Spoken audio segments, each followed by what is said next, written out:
Good morning, good afternoon, and good evening, and welcome to yet another edition of the Pure Digital Passion Podcast with me, Moses Kemibaro.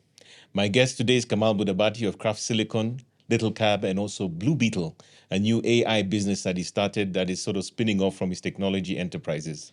Kamal is somebody I've known for the better part of 20 years, since I think as early as the year 2000, when he started his business, Craft Silicon in Kenya, prioritizing and focusing on the financial services sector. Kamal has since ventured into other businesses such as Little Cab, one of the corporate-focused taxi hailing app businesses. And most recently, Kamal is also venturing into AI with BluBeetle, where he's creating propositions that tap into the power of generative AI for his customers. Thank you so much for joining us, Kamal. Thank you, Moses. Yeah. So, Kamal, we go back a long way, I think, within the technology ecosystem Yeah. of Silicon Savannah since you started Craft Silicon. But I want to go back, Kamal. I want to know your origin story. Where do you come from? How did you get into technology? How did you end up in Kenya? Please share that story so that we can really appreciate the journey that you made to where you are today. Wow, that's a long story. Well, so I come in from a family of three. Okay. So I have an elder sister and elder brother. Okay. And yeah, so I did my schooling in India. Okay. After the schooling was finished, I got into my college. Okay. During the last year of my college, I had a friend who was in Kenya. Okay. Oh. Yeah. And you know, the way it works in India is the best of the best class after the schooling gets into medical. The next guys get into the engineering, and everyone else gets the remaining lots. They get into biology, physics, and chemistry. And the people in that lot always end up doing programming in the side because they know that they may not get a job based on physics. So it becomes a side hustle. It's a side hustle. So I had a side hustle of learning computer programming. Yes. And so on my last year of my graduation, I had a friend who was in Kenya, and his company was looking for some guys in tech. Yes. So he called me one day, there's an opportunity, you want to come in? Yeah. And the way, again, it works in India is, you know, if you get an opportunity to go abroad, you leave even your half meal, you leave and run. Wow. So that's how I came here. And, again, it's like a ceremony in India. I mean, now things are changing, but at that point it was like, you know, when you go to abroad, the whole family and the relatives and like one person is going, but 50 people will come to see you off. Wow. So yeah, that's what happened. And I ended up in Kenya working for a company here. Uh-huh. The work, I came in a lot of hope, ambition, and I thought I was going to change the world. But the job that was given to me was pretty boring. It was more or less a data entry operator. So you know, you would given an invoice tag in the morning. You keep keying them manually the whole keying day. them in. Wow. And then, you know, that was your work at the end of the day. And meanwhile, you're a software developer. You're at least you know how to develop software. Yeah. And I think I've always been pretty lucky. So where I used to stay as a paying guest next to my house was an IT manager for a bank. Uh-huh. Yeah. And his bank was looking for a banking system. Uh-huh. That being a very small bank, they had no budget. And they felt maybe I can help them something. So that's how it started. So there was one module I did for them that was for clearing. It worked out well. Then they said, okay, now put savings to that. So I did that. Then say put loans to it. Then combine everything. So that's how the whole journey started. At this time, it's still an independent individual job. You're not really Craft Silicon yet. No, it was not Craft Silicon yet. Yeah. So and then I was doing this as a part-time, you know, in the evenings, weekends, while having a job wherever I came for. And I was caught one day that, you know, that I'm also doing something outside. Yes. I mean, okay, it has its, you know, I don't know if it's right or wrong, but the owner did not like it. So he said he was going to send me back. And yeah, and immediately on that day in the morning, he said he didn't like it. And evening, he shipped me back to India. Oh my God, the same day? The same day. No time to talk, discuss, negotiate? The whole day he made me sit in his cabin. So I think he really wanted to make sure that I go back. Wow. And yeah, he sent me back. But because there was an opportunity, and Moses, it was a peer pressure. Honestly, you know, when you left India, there were like 50 people to see you off. Wow. Now you go back to India saying, oh God, I messed up. It is an embarrassing. You need to do it right. So I just went in. I'm close to my sister, so I called her. Says, this is what has happened, and I want to go back to Wow. India. So she helped me to come back to Kenya. Okay. So I came back Kenya with a different passport and everything, and yeah, that's how it So what started. happens now? You get a place, you're software So developing at home. I used to stay as a paying guest Uh-huh. wherever. So the lady was very kind, and she allowed me to stay there for several months without paying. Wow. So and the paying guest, she also used to provide me with dinner, lunch, Yeah. dinner, but not all the time. So many times you all would also end up going to your friend's place. You'll These say, are okay. tough times, huh? It was tough time, and if I tell you, there used to be like this bank was based in town in ICA building. Mm. So the guy would call me in the morning and says, "Come and show it to us what you have done." So you go in the morning. The guy would say, "I'm a bit busy. Come at 4 o'clock."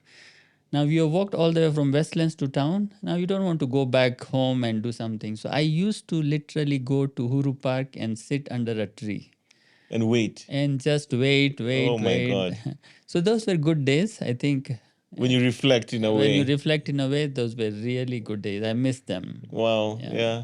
I think every entrepreneur has those moments. Like I have memories of, things that people will never understand that you can go through, like running out of fuel in your car or, Yeah. having a child and not being able to pay the hospital bill to leave the hospital. But like the entrepreneurial struggle is real, That is, but when you look back, you look at it fondly. yeah. It reminds you that you are alive.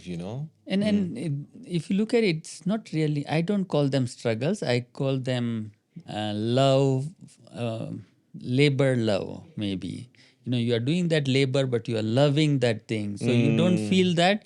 You just go on and on and on. Nothing literally stops you. Yeah.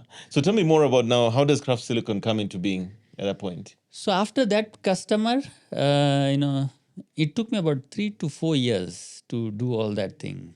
Wow. So building up, are you Slowed hiring by slowed. people at this point, getting an office? Just for One first man four show. years, it was one man show, and I think a lot of future truths, get spoken during that. So as much as I'm a one man person, when you go to present to a potential customer, you project as if you are a 10 people company, 15 people Wow. company. You do what you have to do. You do what you have to do.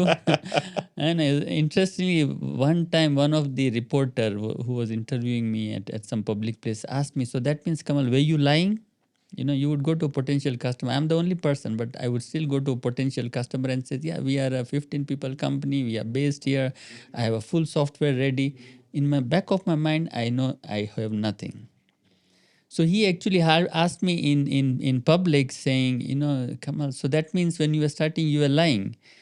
For a moment, I had nothing to say. But then from somewhere, I got an answer. I said, no, I was not lying. I was just telling them the future truth. Yes, I know. I've had those moments too as a startup, but you're trying to prove the point. Like I remember in my Yeah. business, my co-director at the time, we had an office but we didn't have a boardroom. Then we had, I think, DHL coming for presentation at my company, Savvy. And we went and borrowed money from his mom to buy a boardroom table so that when the commercial director came, he'd see we had a boardroom with tables and every chair there. I think we had to send our employees away so that the chairs for the table were actually where those guys would be sitting Oh, normally. guys. Yeah. So you make it look like you're all good, but when they come back to the office, you then move the chairs from the boardroom table. Same thing, same thing with me. And now, Same stories, huh? same stories. Yeah, same. So 4 years passed, Craft Four Silicon years past. now. So that customer, I think, really helped me a lot. So there is the general manager for that bank used to be called Sheikh Ghulam Hussain. That name sounds very Yeah, familiar. it's a good name. In fact, I think I know the bank now, but I think I Yeah. know they are, yeah. And there was this other gentleman called Fred Maina. So they Uh-huh. really supported me. So once this bank was up and running, then I started, going out to different banks. Pitching other ones. Yeah, And these are probably tier 2, tier 3 banks. Tier Huh? 2, tier 3, and microfinances. So, Uh-huh. many people helped me on the way, all the way from James Mangi, because Equity was Oh. using our product. Even back then when there was still a Yes. building society, they were on your platform? They were on my platform. Amazing. Yeah. So Equity actually gave me a very good start. Wow. So after this bank, I got James Mangi to help me for Equity. Kimathi Mutwa, I don't know if you know the CEO for KREP, now it's CDN Bank. When you was at Sidian, okay. Yeah, and there was this lady for Jami Bora Bank called Ingrid Munro. Oh. And they literally helped me so much. And Yeah, so one after the other, I think that came in. And then, yeah, so one person became two, two became four. Today, Craft Silicon is reaching about 1,000 people now with about 6 to 7 different products. Uh, What and sort of products are these? What do you do? I know it's so all financial services, but what are these products? Financial services. So we don't call ourselves as a fintech. We are an enabler for a financial institution. So we Okay. provide ERB platforms for banks. That's core banking platforms, Uh-huh. lending platforms. We do digital products like mobile banking, internet banking, chatbots, credit scoring. Everything Wow. goes. So It's almost a full life the cycle, huh? full end to end. So I think that's something that has also helped us a lot, that if a customer comes to us, they don't have to go to anyone else for any other product. If they are with us on core, we can always sell them internet banking, mobile banking, or anything. If a bank is with us for a mobile banking, there is opportunity for us to cross sell core banking platform as well. So we provide a whole suite of products for a financial And that institution. is so cool because what it means is that even when you have these smaller SACCOs that become super SACCOs, and they move from paper-based to computer-based to mobile propositions, you have a solution for that, right? Yes, several SACCOs both in the country as well as the continent. They use us. What's your geographical footprint like in terms of where you're operating today with 1,000 employees? So, in terms of a customer in Africa, more or less every country in Africa except the North and the South Africa, we don't have. But otherwise, you name the country, we are there, both Anglophone and Francophone. Wow. Kenya, Uganda, Zambia, Malawi, down, Botswana, on the other side, Ghana, Gambia, Nigeria, every Cameroon, everybody is with Across the us board. across the board. So that's in Africa. And then at some point, we also started getting some deals in India. I'm from India, as I mentioned. Yes. So I also ventured into Indian market. Microfinance market at that point was scaling up. So we went there with a microfinance product. Today, India is doing extremely well for us. The customers in India, not just India, but India, Philippines, Vietnam, Indonesia. Okay, that Asia side, So yes. Southeast Asia is all what we cover from our offices in India. So we have two offices in India, one in Bangalore, which obviously everyone knows Software Bangalore. development, or Yeah, Bengaluru, yeah. Bangalore, yes, and one Ahmedabad, which is Ah. in the west. What do you think are the key fundamental reasons? I mean, first of all, let's just start with the crazy side to this. This is a business born in Kenya, Yeah, now global, that's true. 1,000 employees, Yeah. Pan-African, multi-language, all this. Mm-hmm. What are the things that you think have made this business successful? Okay, I would say I think the sheer commitment from me as well as my core team, plus understanding the customers and putting the right price point. Because at some point technology was considered to be an expensive services. We came up with a product where you are a small customer, we give you something that you can afford. You are a large customer, we give you more solutions and more modules, and you pay appropriately. So the price point also helped us a lot, plus understanding the customer. We understand the customer pretty well. So you go to a customer and don't say, this is my core banking system, change the way you work to fit a solution.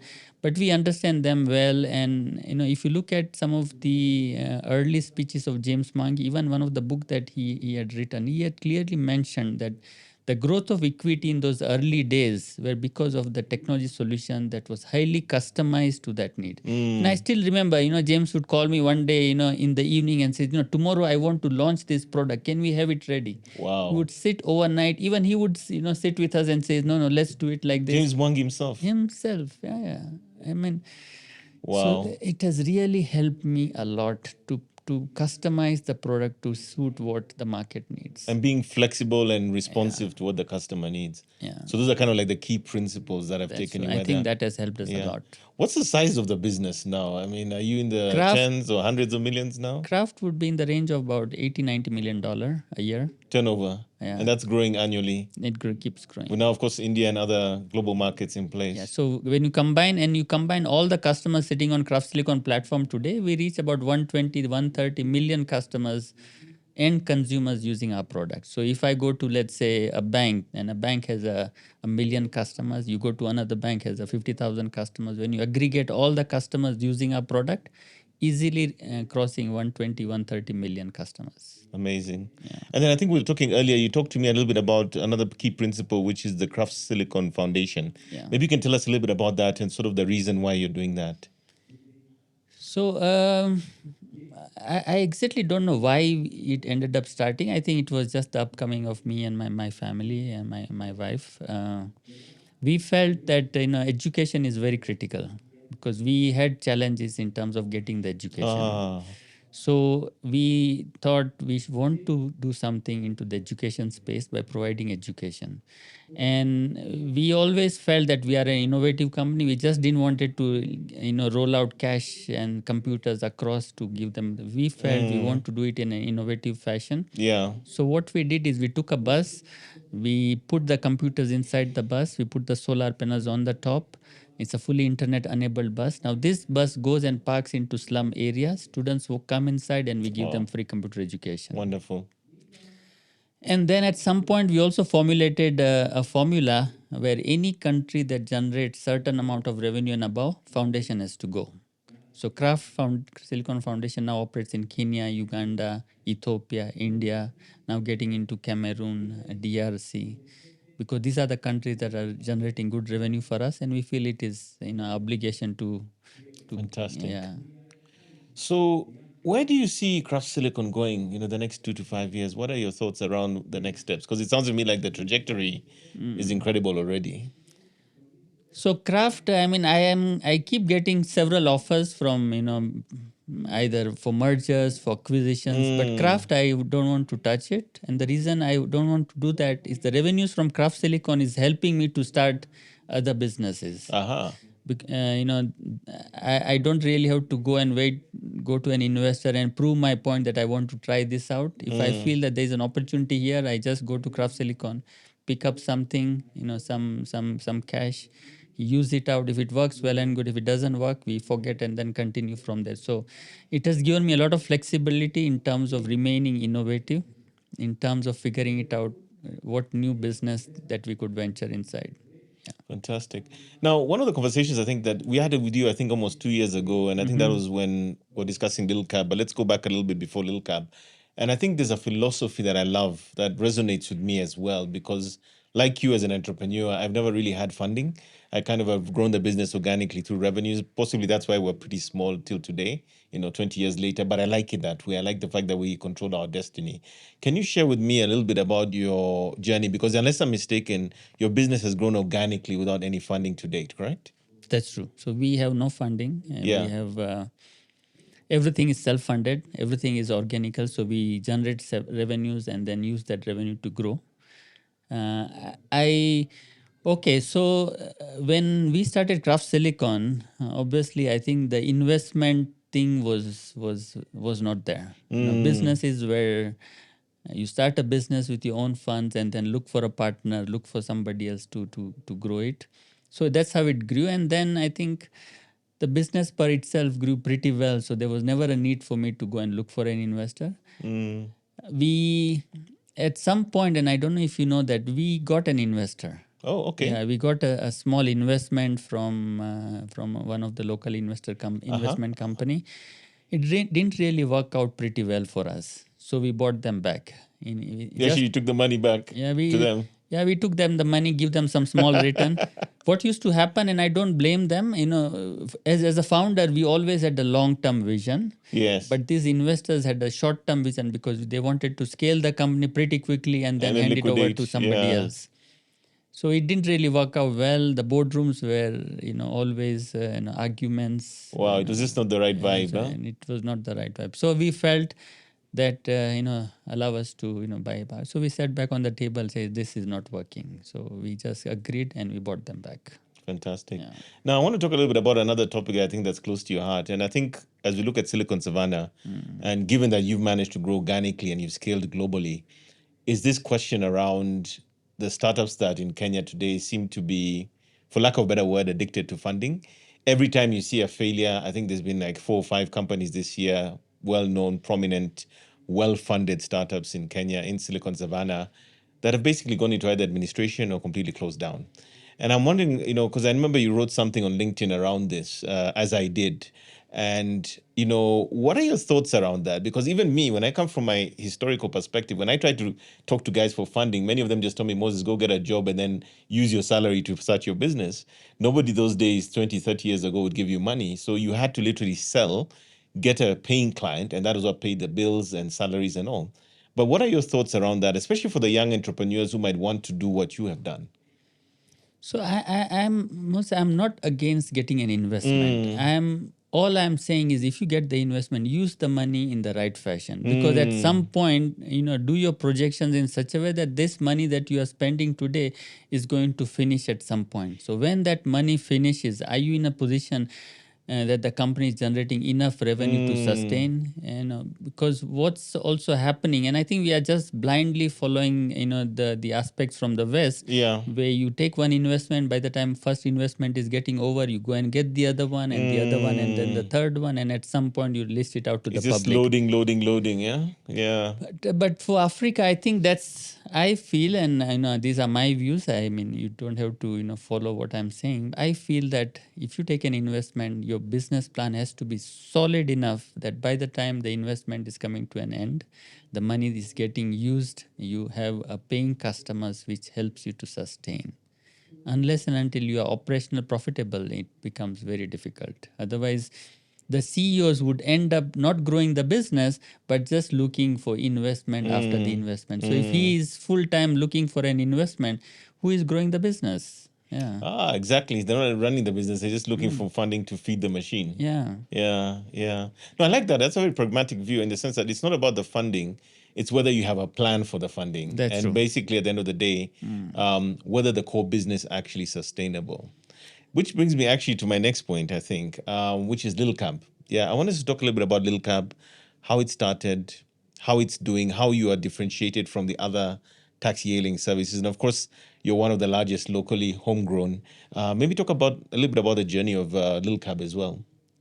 So the way Little started is, I mean, I had never thought of getting into this business at all. So one of the days, Dr. Bitange Demo, he sits on our board for Craft Silicon. Oh, really? Okay. He's a board member for us. And one day we were at Java, at ABC Place, and that time the Uber drivers were striking. So just during some general conversation, he says, Kenya should have its own app because every now and then these drivers keep on striking, and it's a big. From there, it says, okay, why can't we try it out something? I said, yeah, we can try it out, but we are providing tech on one side. I have no experience how to. Plus, the disadvantage that we had, Moses, was. Craft has been a B2B provider, but a product like Little is a B2C product. So it's a retail mass market product, and our knowledge on running a retail product was literally not there. So there again, I think Dr. Bitange came in and he said, why can't we talk to Safaricom, because they are a retail player. They have all these consumers. They know how to manage the retail consumer base. They know how to market the product into the retail space. Why don't we walk into Safaricom? Maybe they can help us. So that I remember that was Friday. This is what we were talking with Bitange. Then he said, I'll set up a meeting with Bob Collymore, the then CEO. So he set up the meeting on Tuesday. Are you kidding me? Yeah, it's just 3-4 days down the line. He said, let's go to. So we went there. Again, that meeting with Bob was around 4 or 5 in the evening. Okay. So we went there. So I was not prepared, but Bob asked me, so you have the product ready? This keeps happening to you. Yeah, it keeps happening to me. And obviously, I say, yeah, product is there. You say yes, then figure it out. So we said product is ready. He says, when can we launch it? So he said, give me about 3-4 weeks, we would launch the product. And he said, okay, fine. He looks at the diary, sets up a date there, which is about 3-4 weeks down the line, and said, this day, 4 o'clock, okay, I'll book my secretary will book it up. Let's launch it out. Are you kidding me? And then and there. And between that day and 3 weeks down the line, Moses, 24 hours we were in the office. No sleep. No sleep. So I have a very good committed team. So we used to literally not go home at all. Even in my campus, we have washrooms, we have sleeping areas. Oh. We were there 24/7. Coding, building, coding, building. UX. So we came up with a buggy product first time, but Bob was able to launch it. I was actually at the launch. You Oh, know, you I were at the came. I was there. I launch. was blogging, and they invited us. I think we met when you were launching. Yeah, Yes. so he launched it, and obviously the problem started after the launch. Several troubles, problems. But As over the expected, yeah. over the course, we figured out how to solve it, and yeah, it was an amazing journey. I mean, I cannot thank them, Bob, Safaricom, Bitange, and my team. We literally worked 24/7. And you created this thing basically out of thin air from Yeah, zero. from zero. Fantastic. I think so many entrepreneurs need to hear that sometimes you make the commitment, Yeah, then and figure it then out. figure it out. Yeah. And I'm just kind of curious because I think there's several things I want to talk about Lil Cab here. Number one is the model, because I think you're sort of different from most of the other ones. And that's what I think has kept sustainable. Number two, I think what is the current geographical footprint of the business? And then I think number three is your driver compensation philosophy, which I think deviates considerably from how some of the other global players operate.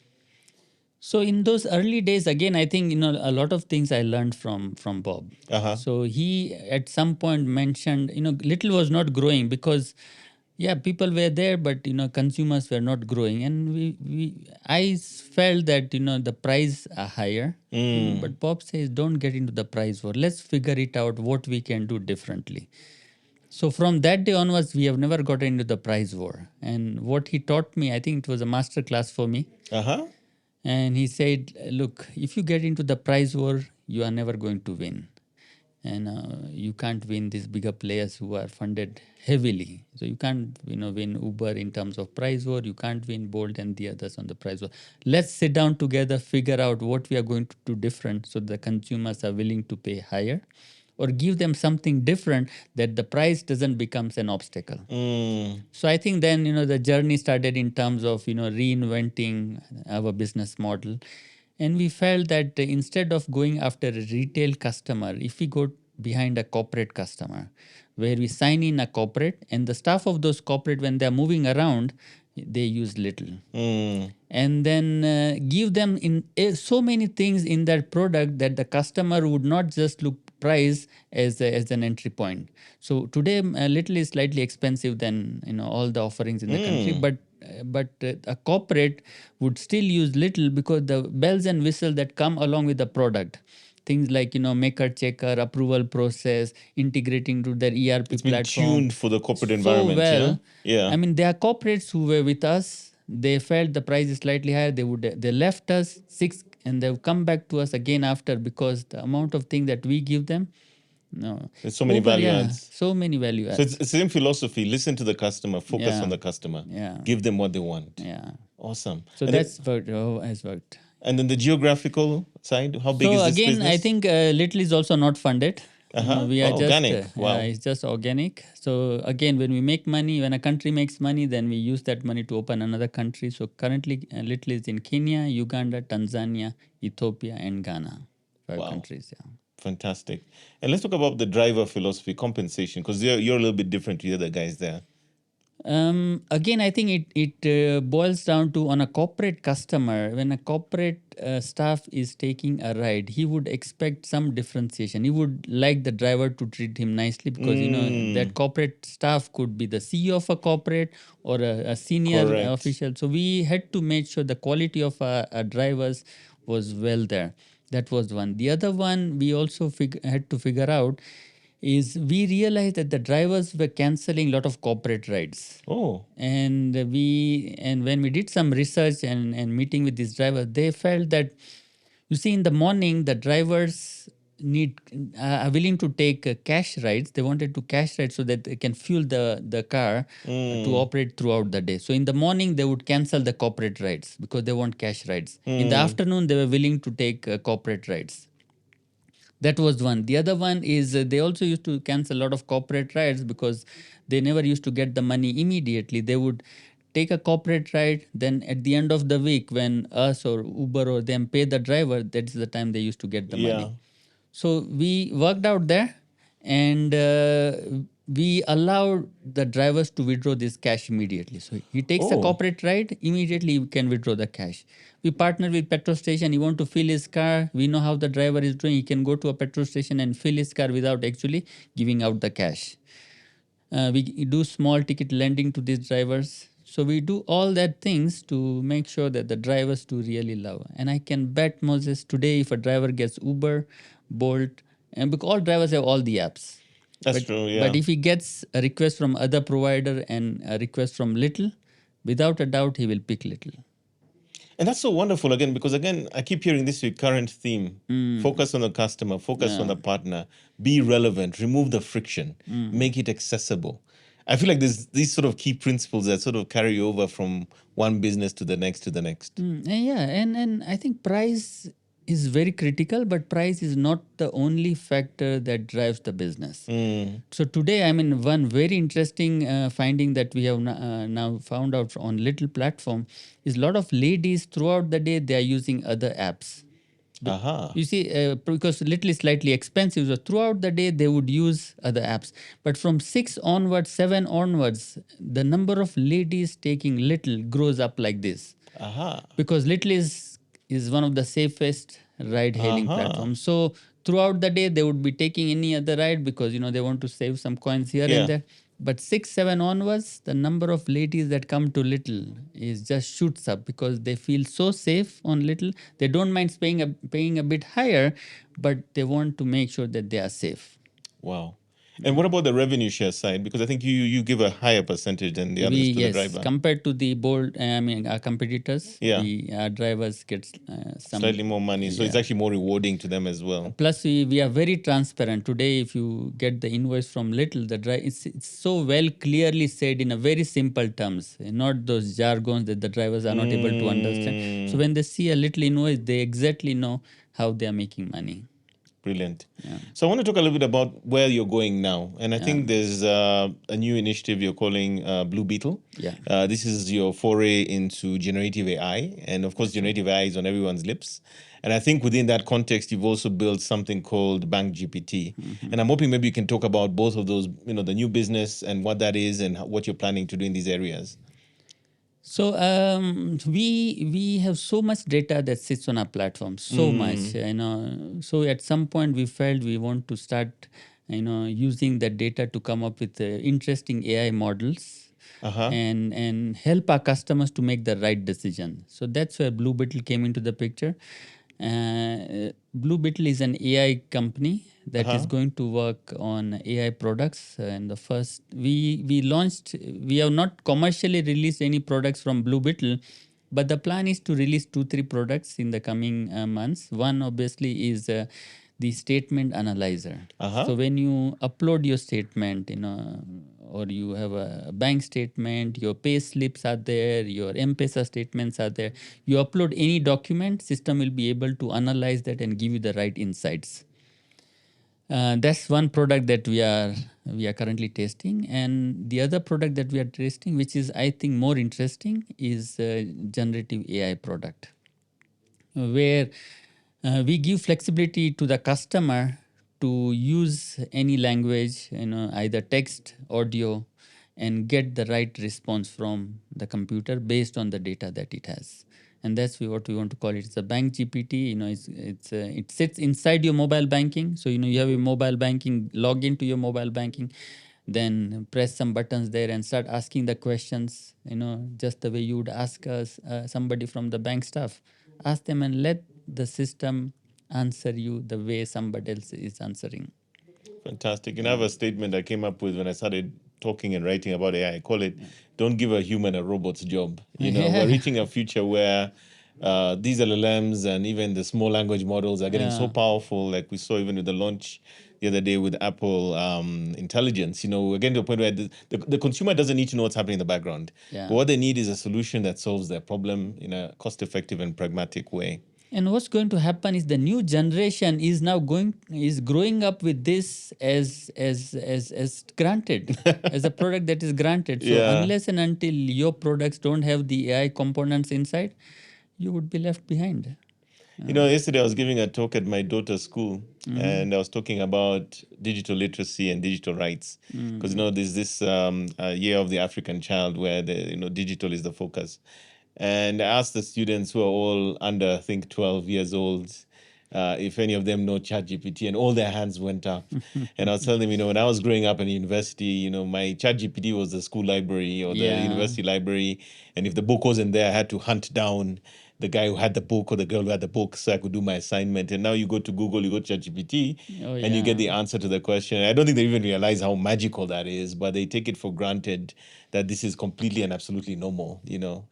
Yeah, I mean, but again, can I ask you a question? Yes, please. So, what do you think? Do you think the human brains, especially as the childs are growing up, they are going to be less smarter because everything is there? They don't really need to put their brain in strain to get a solution. So, do you think human brains are going to diminish? What do you think?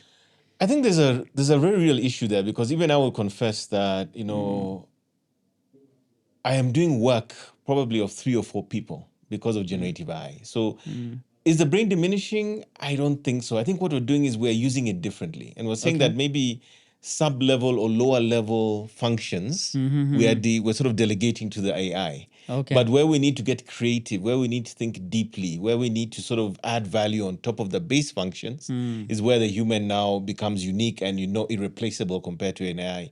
In fact, I think it was Jensen Wang, of the founder and the CEO of this company that's building all the GPUs, NVIDIA. NVIDIA. And he said that the problem in the future of work is not going to be that AI will replace you. He says that the person using AI is going to replace you.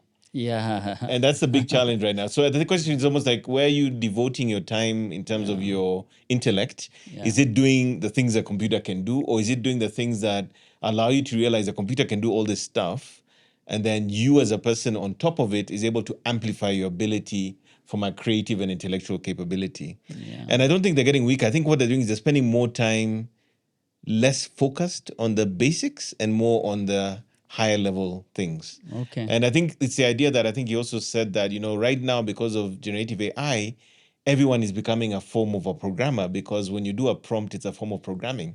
Like when I'm prompting ChatGPT, I mean, because I'm a writer, I'm a blogger, I write incredibly long prompts, but incredibly detailed. I tell this thing exactly what I want, how I want it. And when it comes back with feedback, even if I've given it PDFs and inputs, the detail is actually a form of programming in a way, because instead of using syntax and code, I'm using natural language, Yeah. but I'm coding it. I'm telling it in exactly the ways I want it to work. Of course, it's not always perfect. You have to keep guiding it and Yeah. reinforcement learning as you do so. But I think these kids are going to be incredible, because the connection between the idea and the outcome is so much shorter now. And I'm going to give you a personal experience, which I wrote about, which was when I was growing up. I was very fortunate. My dad was a very IT progressive guy. Okay. He was a civil engineer. He was one of the first, I think, in the country to get a structural analysis and design software, spent thousands of dollars buying it, and that helped him streamline his workflow. But in doing all this, even before that, when I think I was about 11 years old, he allowed me, because I wanted to get into computers, to go to a computer school. So I was this 11, 12-year-old sitting in a training class, working on things like DB3, DB4, DBase4, Lotus 123. And everyone else in the room was like financial accountants and managers computerizing their skill sets on computers. And they look at this young kid and wonder, what are you doing here? Then at home, we had something called the ZX Spectrum computer, which, I learned how to do basic on. And I remember very clearly when my brother and I, because my dad didn't want us to buy games, they were expensive, he'd give us the books. He'd buy the books when we went on trips to Europe, where you had to do the coding in basic and you could create a game on the computer. Okay. And I remember that before we understood the syntax and how it works, with my older brother, who was also into IT, you kind of thought you could write into the computer what you want. Now, believe it or not, Kamal, what we're seeing now, my mind was imagining something like 30, 35 years ago. More than that, 40 years ago. Okay. And I was trying as a child to say, computer, do this for me. But I didn't know the language at the time, which was then, when we got the books, then me and my brother learned how to code. And then we would say, okay, let's give this character infinite lives. Or if there's a limitation somewhere, we could look at the code and figure out this is the function that makes this happen. And that's a magical moment, I think, as you know, as a coder, when you understand it almost like language. Yeah. You're like, oh, this means this means that, this means this. So if I do this, if I loop that, then have infinite lives. Yeah. And that's kind of like where my love of computers and technology began. But it's taken 40 years from that initial idea that before we learned how to do the basic coding, that you have to speak to a computer in a certain language. Yeah. Now we're speaking in natural language and the computer knows what we mean and it does what we want. That's magic. Yeah, it's, oh my So, God. so for me, it's like everyone's a coder, but now Yeah. they have the dialect to talk to the Yes. computer, which is natural language. Yeah. Yeah. And then, of course, now multimodal. Oh, yes, yes. Yeah, so we're going into a place where it now understands video, it understands things. So it's just, and even the guys who build the original transformers, I was listening to a podcast yesterday, are shocked at what these things are doing. The guys who created the transformer technology and the white papers that formed the basis for ChatGPT, they themselves are in shock what these computers are doing. Yeah. Yeah, these I GPUs. Can imagine. Yeah. I can imagine. So I want to come back to you, Kamal, because I think we're almost at the end of our time. And I want to kind of maybe hear a little bit about the journey, the journey from then to here, 20, I think that was 2020, the year 2000 to now, that's 24 years. What have you learned as an entrepreneur? What have you learned as a technology leader? What have you learned as a business leader? And also, what are the things that you would want young entrepreneurs from Kenya, from any part of the world to know or appreciate in terms of what it takes to do what you've done? I think maybe the most important thing I can share with them is that they need to be very patient. Don't expect the results. Don't expect the company to grow multifold in weeks, months. It's a journey that you have to really walk. It's a journey that you need to walk slowly and keep on thinking during the day. Don't be scared if you have to divert from what was originally planned. Yeah, and don't give up. I have also seen a lot of entrepreneurs starting something, because the guy next door has done that and it has worked. Let me also try and do that. And then somewhere down the line, they don't succeed. They just give it up. But maybe because they're trying to do a copycat, it wasn't their passion. It wasn't what they loved. Passion is so critical because as you are building your own business, you will go through so much hardship. Personally, financially, I know. stress would be there. So many things, and if you don't love what you are doing, you would easily give up. So get into something that you really love. Wait for it. If you can't figure it out, first try to figure out what you love. Then get into the business. Don't start the business and then fall in love. First fall in love and then start something around it. Wow. So that's the kind of like your experience and what you've Yeah. learned along. And then any other advice that you'd give other people to consider? That's in my view, that's the basic. It's most important because once you have that in place, I think then other things are going to fall in place. You don't have to wait, especially in the tech business. You don't have to look for an investor first and then start the business. You can always start the business, and over the way, if you really feel that you need some help, then and get it. Understand the market, understand the customer. And copycat is something that really don't try to get in. Sometimes you have to do something, but otherwise try to be genuine. And what's next for Kamal? I think there was something exciting you shared with me earlier that is on the horizon. I don't know if you're comfortable sharing it in these conversations, but I'd love to hear that as well for our audience. I can share. So all these companies that I've been running up until now, they have organically grown. It takes 5-7 years to grow where we are at the moment. I've never experienced the life of an entrepreneur along with an investor, and I want to give it a try this time. No, you're tired of the bootstrapping. Try something a little bit different. Not actually tired. I just want to experience that side, and I want to bring in all the experience that I have to work with an investor, so that I don't want to get an investor and then blow up their money and then go bankrupt one day in that company.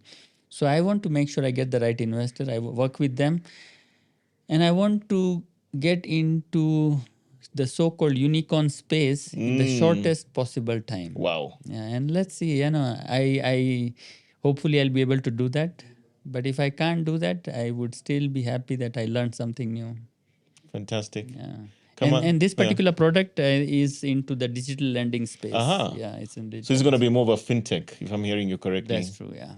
Wow. And I'm guessing it's going to use the platforms you've already built, the core platforms, AI. the AI, the generative. I think we are going to combine all that. Yeah. So. Yeah. Great. Yeah.